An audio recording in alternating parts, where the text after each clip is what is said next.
Nel momento in cui riesci a occuparti di qualcosa che sia visivo e soprattutto visibile, hai forse persino il dovere di essere immediato, di essere addirittura figlio della cronaca più che dell'arte. E l'arte e la cronaca riescono a coesistere benissimo. È come se Veneziano avesse gettato un brandello di carne in uno zoo dove ci fossero delle belve feroci.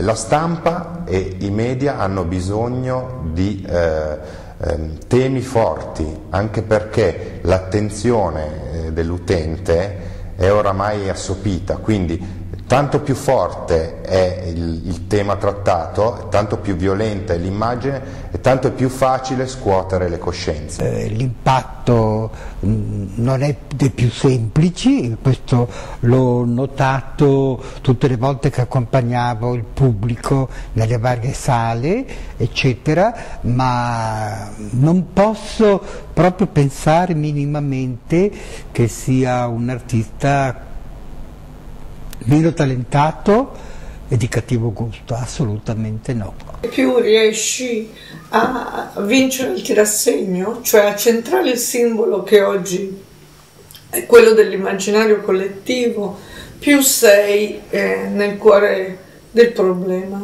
Tutto ciò ha creato un successo incredibile.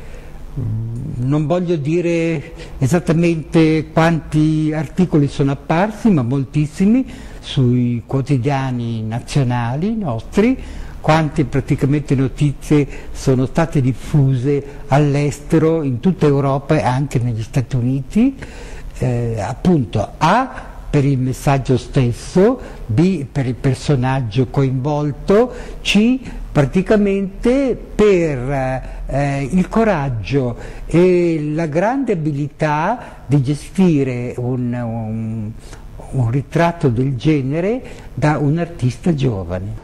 Una dolce provocazione nei confronti di una cultura che invece ha la necessità che la provocazione diventi forte. La provocazione può veramente colpire quelle che sono appunto le corde sensibili della società e in questo caso raggiunge un pubblico che non è più quello degli addetti ai lavori, ma è un pubblico più vasto.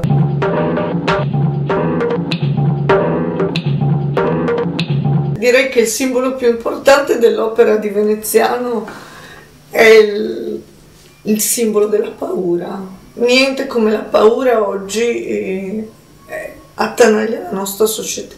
Il motivo per cui la Fallaci decollata abbia fatto questo scandalo è che l'immagine è effettivamente scandalosa, cioè è un'immagine che, come tutte le immagini oniriche, portano istanze del subconscio, in questo caso quello collettivo, e il subconscio collettivo occidentale è denso di paure e di tensioni che riguardano le vicende politiche attuali.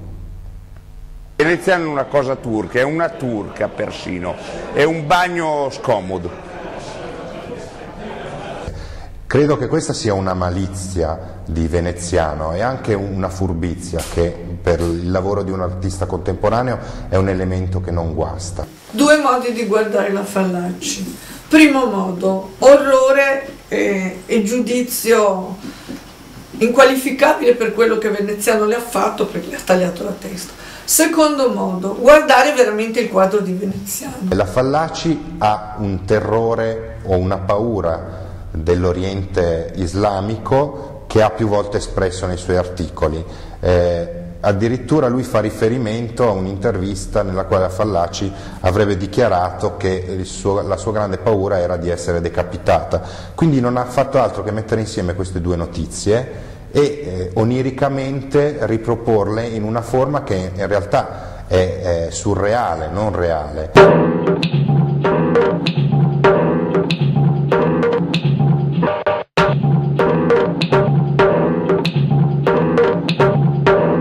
Non si può assolutamente parlare di dolore perché Veneziano attacca una donna indifesa, fragile, malata, perché questa donna è fortissima, non è per niente indifesa e neanche fragile, ha dietro di sé un'intera società, un intero mondo.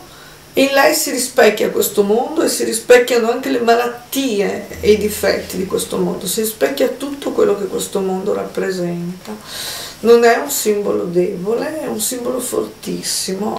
Riesce a farne dei grandi cartoni animati per certo. Della mostra poi se ne è parlato, anzi, e questo è un altro bene, perché se ne è parlato anche più di altri progetti o fenomeni artistici e culturali che si sono svolti nello stesso periodo, e faccio riferimenti precisi come la mostra di Marina Abramovic presso la Bicocca, che erano fenomeni di rilievo internazionale e che pure hanno avuto un rilievo mediatico ben inferiore a tutta la campagna artistica di Giuseppe Veneziano.